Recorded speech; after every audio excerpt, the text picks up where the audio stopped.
Walang apelyido kasi tambaloslos. Oh, Romualdez po yun at Araneta, sila yung nako yan lulong na. at lalay. Kita nyo?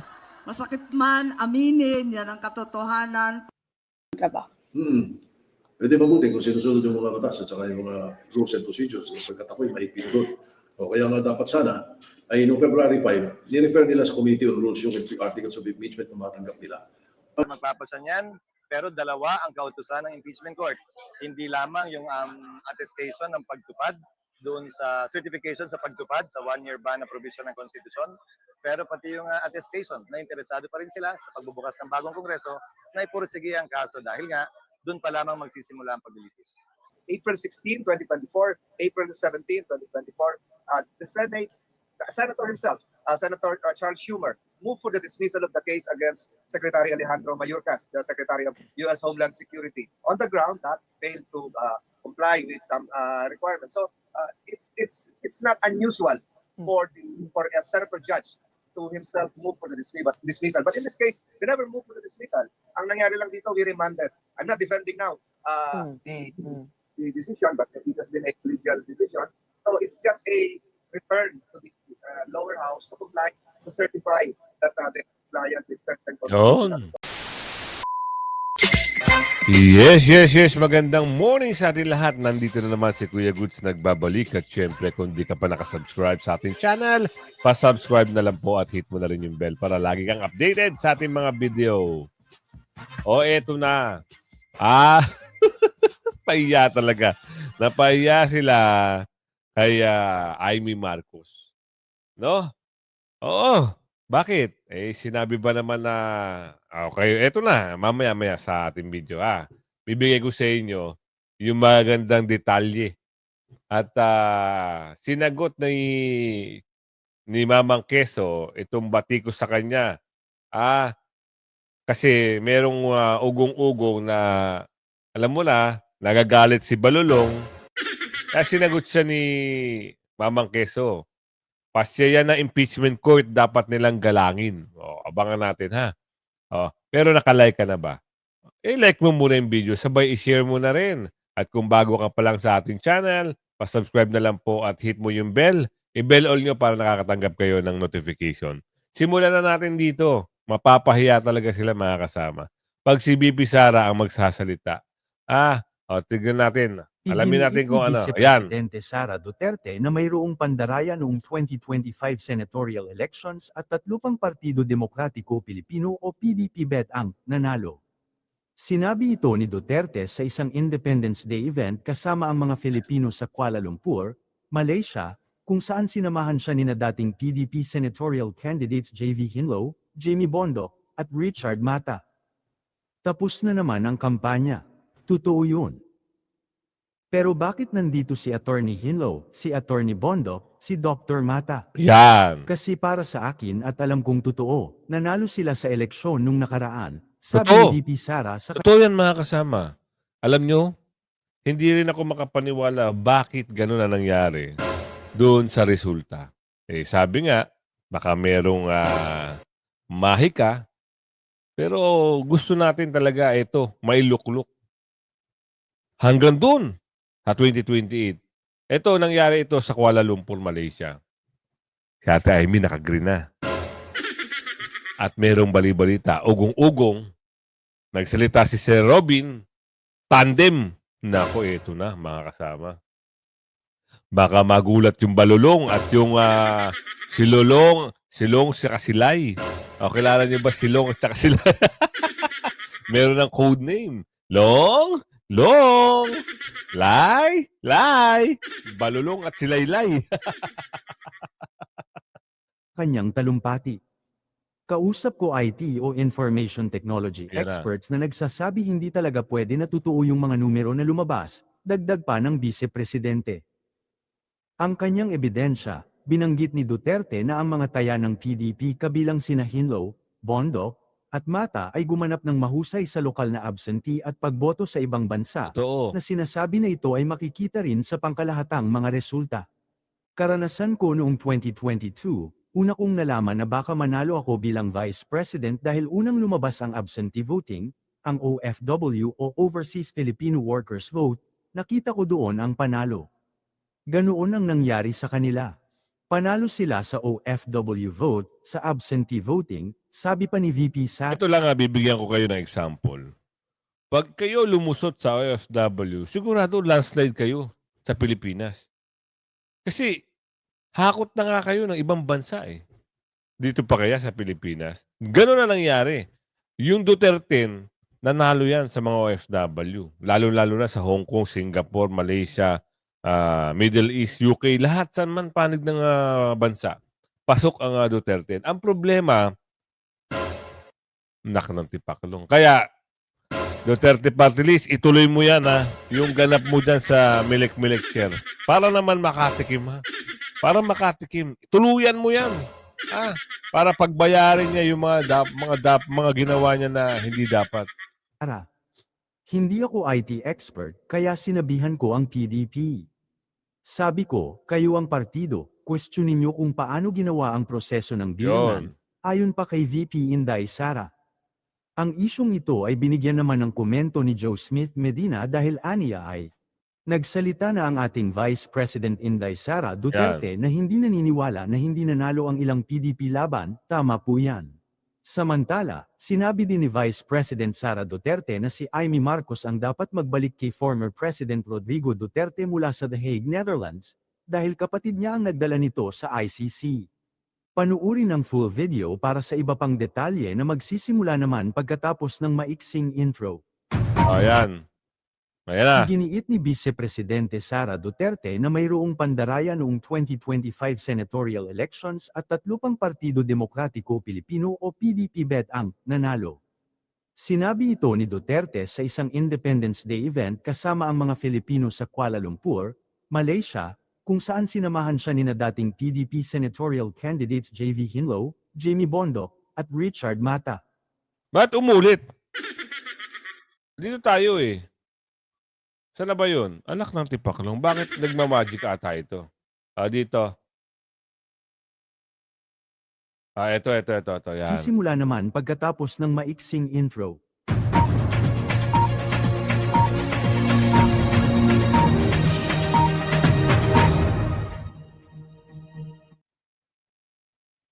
Sa pagdiriwang ng Araw ng Kalayaan ng Pilipinas nitong Huwebes, June 12, nanawagan si Vice President Sara Duterte sa publiko na huwag isuko ang kalayaan sa mga taksil at walang malasakit sa bayan. Alam nyo, ito lang dahil sa hangad ng mga balulong at nilay na sila ang umupo. Ginawa ng kwento ito si Bibi Sara. Kita nyo naman, from 2023 hanggang ngayon, hindi pa rin sila tumitigil. Kunwari, tahimik lang sila sa issue. Ang pinopront nila yung mga bakulaw sa kamera at yung mga taga-mountain. Yan ang pinopront nila. Pero ang totoong dahilan niyan, ito. Para mapanood nyo sino-sino ang may mga alam dyan. Pasok mo. Problema yung nakaupo, walang apelyido kasi tambalos-los. Romualdez po yun at Araneta, sila Nako, yung Lulong yan. at Lalay. Kita nyo? Masakit man, aminin, yan ang katotohanan. Kita nyo mga kasama? Hindi tayo nagbibiro. Hindi tayo gumagawa lang ng eksena. Hindi tayo gumagawa ng kwento. Ito pa. Panoorin nyo. Problema yung nakaupo. Hindi pala ikaw yan. Ito. Remove natin yan. Ito ba yun? Wala na. So, yun lang. Kita nyo, sino ang mga problema? May nabanggit dito si Ate Amy. Nabanggit niya. Yun ang problema. Ito. Pasok natin si Ka Robin dito. Ano bang balita mo, Ka Robin, para naman na malaman namin? Napahiya si BBM sa kanyang naging speech ngayong Araw ng Kalayaan dahil tila hindi approve sa mga netizens Yan. ang kanyang mga statements. Aniya, Ang totoo daw kalaban ng kalayaan ay ang pagiging manhid. Manhid daw sa hinaing ng taong bayan. Oh. Manhid sa kalagayan ng ating kapwa. Manhid daw sa kapakanan ng ating bansa. Pero tutol ang mga netizens sa sinabi ni BBM dahil tila ang lahat ng kanyang sinabi Ah, ay tila patama sa kanyang sarili. totoo Hindi ba yan. daw dapat BBM ang sinabi mo'y manhid ako? Tila nga daw hindi tinatablan ng anumang kahihiyan itong si BBM sa kanyang mga pinagsasabi ngayon. Ngunit Yun. hindi naman nagpakabog ang Vice President Sara. Mayroon din siyang statement ngayong araw ng kalayaan. Aniya, hindi tayo lumaya para muling mawala ng karapatan at maging alipin ng iilan. Tama. Ipinagmalaki natin sa mundo ang kalayaan ng mga Pilipino. Huwag Ang problema, ang kalayaan ni Tatay Digong, ang inaantay natin. Hindi ko mawari bakit hindi nila magawa ng paraan. Pero ang bilis-bilis nilang papuntahin si Tatay Digong doon. Kung gusto talaga ng nakaupo ngayon, mga kasama, kayang gawin yan eh. Kayang-kaya eh. Kasi sila, yung mga, oo, ang sabi ni Aling Medina, nagplano. Oo, pero sabi nung isa, rumors. Ano ba talaga ang totoo? Ang problema kasi, mga kasama, imbis na ikaw ang umayos ng problema ng bansa, dinadagdagan mo pa, sabi ni Aling Isabela. 'Di ba? Kung may nababalitaan ka na doon sa utang na loob na binigay sa'yo, oo, sa mga Duterte, kung may nababalitaan ka sana, dapat inayos mo na. Kung meron kang utang na loob, wala eh. Ang gusto mo siguro, kayo ang mamayani, hindi naman pwede. Yung kasi ayaw nga sa inyo ng taong bayan. O lalong-lalo na, andiyan kasama mo si Balulong tsaka si Laylay. Di ba? O ikaw na nakaupo ngayon, isipin mo na lang yung utang na loob. O kita mo si Ate Amy, bumabawi. Di ba? Bumabawi siya. Hindi katulad mo, nakuha mo pa ata yung sabi ni Aling Dolores, Diyos mio Marimar, baka talagang pakulo mo lang yan. Pero gusto mo, umupo ng umupo hanggang nating isuko ang kalayaang ito sa mga taksil at walang malasakit sa ating mamamayan at sa ating bayan. Hindi rin maiwasan ng mga netizens na mag-isip ng mensahe sa kalayaan ni na PBBM at ni Vice President Sara ay sumentro sa mga manhid at walang malasakit. yan. Nagpaparinigan nga ba? Pero hindi pat kahanga-hanga. Iba din ang talent ni Bongbong Marcos, ano? Ano yun? Yung kaya niyang paringgan ang sarili niya nang hindi siya nahihiya. Yung speech niya, siya din ang target audience. Kung makikita lamang ni BBM ang mga komento ng taong bayan Yan. mula sa Pero kanyang eto lang, nakakapagtaka. Meron itong page. Pero yung page niya, nakablanko yung laughing emoji, yung angry emoji, yung smile, yung approve emoji. Bakit ganun kaya? Ayaw siguro makita na maraming angry emoji tsaka tawa emoji habang post siya ng post. 'Di ba? Isipin nyo, punta kayo sa ano niya, pasyalan nyo lang, tignan nyo, ang pangit ng mga wala kang makikita mga ganun. Baka siguro ginawa talaga para, alam niya na, manipulahin. Punta tayo doon sa sinabi ni Miss Amy sa kanyang kapatid. Tignan natin. Ano to? Walang problema sa kapatid. Sa others.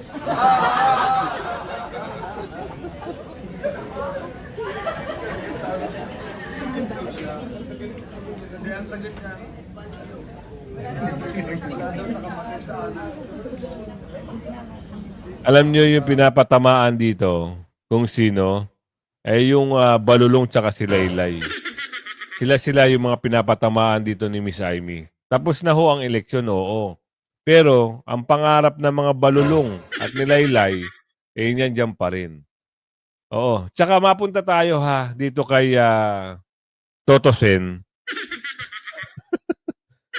Sabi dito, Senator-elect Toto, may mensahe kay SB Escudero. Ano kaya ito? Naku, Diyos mio. Nangangarap ang mama, pero dapat hindi ganyan laro. Nasisiraan mo kung ano yung ginagawa ng isang SP. Tignan natin. Meron bang paninira dito? Kayo na humusga, mga kasama. Senator Cheese Escudero, sabi niya po kasi sinusunod lang daw po nila yung kanilang yung batas at ang kanyang ginagawa lang daw po nila yung kanilang trabaho. Pwede mabuti kung sinusunod yung mga batas at saka yung mga rules and procedures sapagkat ako'y mahigpit doon. Kaya nga dapat sana ay noong February 5, ni-refer nila sa Committee on Rules yung articles of impeachment na matanggap nila para nakakilos, mas nakakilos ang Senado, baka nagkaroon na sila ng kopya na napag-aralan na nila yan during the campaign period. And message din po sa mga senators na sinasabi niyo po na hindi sumusunod sa mga rules and procedures. Kailangan siguro ilagay natin sa ayos ang ating Ito lang sasabihin namin. Sabi ni Aling Dolores din, ganito. Noong nakaraan na may issue na ganyan at hindi ka pananalo, parang ayaw mo na impeachment. Meron kang pahaging na hindi nga matutuloy sa 20 Congress eh. Pero ito naman, iba na naman ang usapin. Parang nagkaroon ka ng lakas ng loob kasi meron ka naman panibagong 3 years. Hindi ka pa ba nagsasawa? Parang ang lumalabas dito, paawa epek ka nung nakaraan. Ngayon, eto na. Sabi ni Aling Maricar. Sige lang, galingan mo lang kuya, sabi niya. Baka mamaya sa 2028, wala na. Hindi na sila maniwala. Kung ako sa inyo, tigilan nyo na yung mga ganyan. Dapat tigilan nyo na dahil ang iisipin nyo dapat ay pagtatrabaho na lang. Kung nakatuto kayo sa impeachment, ilang libo, ilang milyon na pondo na naman ang mawawasak. Mauubos at paghahati-hatian ng mga balulong at mga bakulaw. Isipin nyo, di ba? Yung robe pa lang, magkano na? Diyan kayo nakatuon. May balak kang tumakbong vice president o president. Kasi hanggat nandyan ang BP Sara, wala silang pagkapanalo. Itong mga balulong na ito at yung mga nagmamagaling sa magaling, nagmamagaling-magalingan, wala kayong aabutin na boto. Pag nandyan si BP Sara, may balita nga tayo, baka mag-tandem pa. Nakita nyo ba nakakulay green si Ate Amy? Nakakulay green na. Woo! Ito lang hindi naman sa pagbubuhat kay Ate Amy, pero nakitaan natin. Oo, nakitaan natin siya. Yung effort niya, andyan na. Yung boses niya, nandyan na. Oo, kaapelido siya. Pero nakikita nyo naman ang sitwasyon. No? Halos magkasama na sila. Pero sa sinasabi na manggagamit, doon kasi meron kasing term na manggagamit. O nagamit din natin yan. Kasi hindi natin alam, baka mamaya ganun nga ang sitwasyon. Pero eto na ho eh. Tingnan mo yung boses oh. O eto na ho, pakita ko. Ayan na yung boses eh. Ayan natin Bakit? Wait lang wait. Bakit parang... Ay, ayaw. Bakit ayaw? Ayaw. Nawawala yung boses. I-ano natin. Bakit kaya? Ano kayang problema? Subukan natin dito. Baka mamaya nagkaroon lang ng error. Ito, sagot ni SP dito sa mga bumabatikos sa kanya. Oo. Ito hindi natin para pangkampihan. Pero ito yung boses niya.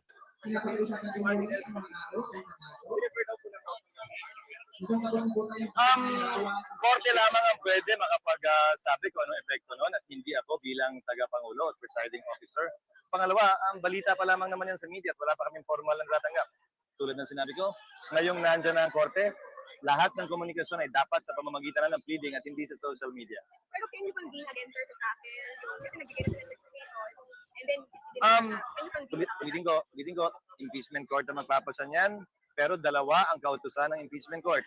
Hindi lamang yung attestation ng pagtupad doon sa certification sa pagtupad sa 1-year ban na provision ng konstitusyon, pero pati yung attestation na interesado pa rin sila sa pagbubukas ng bagong kongreso na ipursige ang kaso dahil nga doon pa lamang magsisimula ang paglilitis. So, ang next na ay sa July kasi wala pa 20th. Nung February ko pa sinasabi yon, nung nagsimula ang impeachment trial. Nasa July, aktual na paglilitis, pero lahat pwedeng magawa ngayon sa ilalim ng 19th Congress.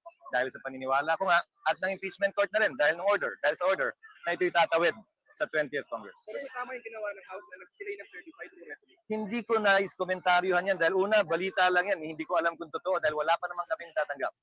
Lahat ng komunikasyon sa ngayon na may impeachment court na sa pamamagitan na ng pleading at hindi press release o press con. At so far, sir, categorical, wala kang nakakarating. Nung nag-adjourn kami kagabi, wala pa, ng alas 9. Sir, sabi ni Speaker, deeply concerning yung nangyari sa impeachment court na in-remand o ni-return yung article of impeachment. Reaction. Yun ang pasa ng impeachment court bilang mga taga-usig, dapat nilang galangin at sundin yun. Papareho din sa parte ni VP Sara, dapat galangin at sundin din niya yung summons na iniso ng impeachment court. Kumakawa tayo na tanong kayo na kung hindi sila sumunod magkakadena. So, we don't see that. Hindi deadlock ang tawag doon dahil ulitin ko, impeachment court, ang Senado, hindi ito magkaparehong ahensyang magkapantay tulad ng Kamara at ng Senado. Impeachment court ng Senado at taga-usig sila. Sir, sorry, alam ko na sagot nila, pero for the purpose ng explain it again, ano yung timeline natin ngayon? Peace naman tayo, di ba? Sabi mo. Hindi ko pwedeng i-replay na lang. Hindi pwede, sir. Dapat panibagong sabi. Anong timeline ang sinasabi Kasi mo? may mga nagsasabi ko na na-move, na-delay, dahil binalik ka pa sa House. So ano nga yung lahat? Ang pinakamagagawa lamang na impeachment court sa pagtatapos ng 19th Congress ay mag-issue ng summons na ginawa namin. Dapat Miyerkules namin gagawin yun kahapon pero ginawa namin ng Martes. May panahon na binibigay ang batas para sumagot ang ikalawang Pangulo. 10 araw mula sa pagkakatanggap. May 5 araw ang taga-usig para magbigay ng reply, kung sila magbibigay ng reply. Pag kinompute at inad mo yun, June 13 na kulang-kulang at tapos na ang termino ng Kamara, wala nang authority ang mga prosecutors at hindi naman kami pwede maglitis ng isang panig lang at wala yung panig ng taga-usig. So walang delay. Sino ba nagsasabing meron? Yung mga gigil lang naman at sinabi ko na, sino mang gigil na ituloy ang impeachment, hindi ko papakinggan. Sino man ang ayaw sa impeachment, hindi ko rin papakinggan. Gagawin namin kung anong tama na hindi magpapatulak, magpapapilit, kanino man. Pumunta po din sa mga nagsasabi na trinipol daw ng Senate. Ha? Trinipol daw po ng Senate. Pinaliwanag na namin ng ilang ulit yan. Hanggang doon lang ang magagawa namin sa 19th Congress. Ginawa pa namin ng maaga ng isang araw. Sa inanunsyo namin nung una na June 11 dapat. Nagawa namin lahat ng kailangan gawin ng impeachment court ng June 10. Pag-serve ng powers pati yung pagkakita ng order sa Kamara. Kasi we heard po na sa General Alliance for a long time sa labas ng Hindi ito ang panahon para tumaas ang presyon, mapikon o magalit. Ang importante na susunod ang proseso at kinakatigan ang proseso. Pero sir, boss, amo manager. Ang problema, parang eto merong interview dito si 18 hours ago. Sabi ni Tol, insist BP Sara impeachment case cannot cross over to 20th Congress. Nako, ano kaya ito mga kasama? Tutuloy kaya? Magjo-jump kaya sa 20th Congress? Sabi ni Mamang Quezon, magtutuloy. Bakit ito parang nagkaroon ng parang may pahaging dito na hindi magtutuloy. Ano kaya yung totoo? Kaya dapat nakatutok tayo lagi mga kasama, ha? Kaya kung kayo ay nanunood ng mga balita, tutok agad kayo kay Kuya Goods kasi hihimay-himay natin yan at bibigyan natin ng reaction yan. Tayo yung tagapagbalita na rin sa inyo, ha? Kahit hindi tayo. Eto, bigyan natin ng komento ito. Ano yung sinabi kanina ni Mamang Quezon na tutuloy sa 20th Congress? At ano yung sinabi dito? Kasi ito yung balita dito ni Mamang Quezon is 11 hours ago. At ito naman kay Mamang Tol is 18 hours ago. So bigyan natin ng paliwanag to. Ano ang totoo rito? Ito interview ni Mamang Tol. In the Senate nears its end, Senator Francis Tolentino remains an active voice in some of the most pressing issues, including the controversial move to return the impeachment articles to the House of Representatives. Let's discuss that with Senator Tolentino himself, who now joins us live via Zoom. Magandang umaga po sa inyo at Happy Philippine Independence Day. Sayang araw. Okay. Speaking of independence, there are those who say that the independence of the Senate has been compromised with what has been done in the past days, given that it seems the senator judges are the ones lawyering for the vice president. What do you have to say to this? Hindi naman po siguro totoo yun na that's a mere perception of some, but I believe that the Senate still is maintaining stance then I've done this before several times. So ito nangyari isang araw, isang gabi, likewise a bunch of the Senate here. Okay. Senator Francis, I think you're coming in a little bit choppy on our end. Baka sa ano po, sa audio po natin. If we can fix a little bit of that, no. Pero I think I heard you quite right, no. But when we talk about the constitutionality of the articles of impeachment and the procedures and the way it was carried over by the House to the Senate, isn't that supposed to be the job of the Supreme Court to determine its constitutionality? At pangalawa po, hindi po ba dapat yung defense ang nagbi-bring up po nung matters of constitutionality and not the judges themselves? Hindi naman po. Can you hear me loud and clear? Yes, better. Hindi naman po. Yung mga nagko-question, I've seen some footages asking why the judges themselves are moving for a dismissal. Hindi naman po ganun.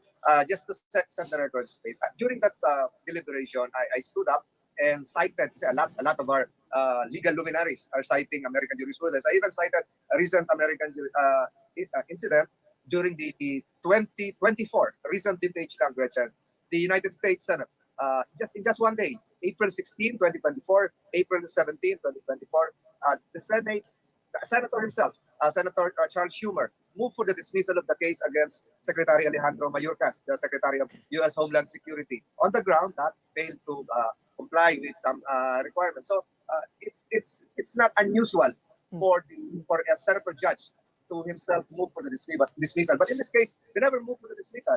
Ang nangyari lang dito, we remanded. I'm not defending now the decision, but it has been a collegial decision. So it's just a return to the lower house to comply, to certify that the compliance with certain constitutional requirements. You ask that hindi pa dapat Supreme Court? Hindi naman. Kasi as an impeachment court, we have full powers to require as to the validity of the documents, as to the compliance with other requirements imposed by the Constitution, etc., etc. So we stand firm that what the Senate did is on firm basic constitutional grounds. Pero Senator, ano po kaya yung basihan nitong pagre-remand ng articles of impeachment? Pag tinignan niyo po yung Constitution, parang wala po kasing... Ito magandang paliwanag. Ano yung dahilan para ibalik? Kasi nga nakitaan sila ng, alam niyo yun, bakit inuna yung pangatlo kaysa doon sa una at pangalawa na impeachment file case? Bakit nga ba? Ulat doon na maaaring ma-remand ito back to Congress. It's not the Constitution itself that should be scrutinized. It's the rule-making power of Yun. Congress. Part of the rule-making power of the Congress during... Maliwanag sa maliwanag, hindi sa constitutional, sa rule. Ay, yung iba kasi nagmamagaling Abogado daw ko, no?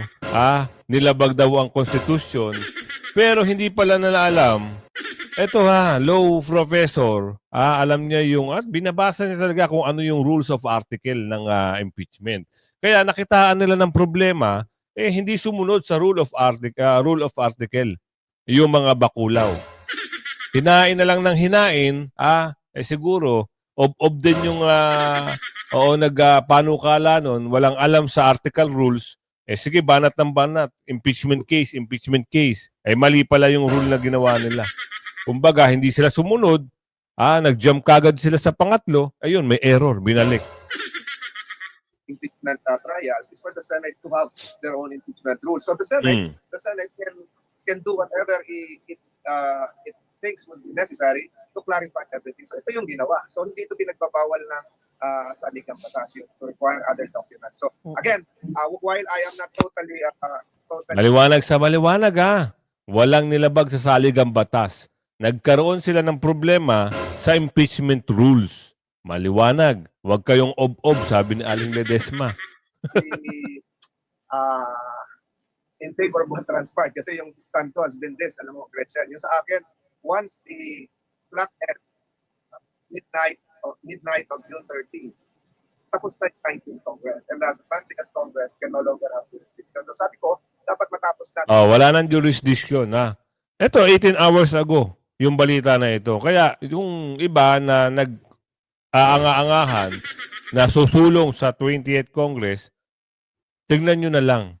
Galingan nyo na lang para mapatunayan nyo yan. Pero, siyempre, alam ng mga nasa korte yan na ito, tama rin yung sinasabi nito ni Manong Tol, wala kayong magagawa dyan. Kasi wala namang nilabag na konstitusyon.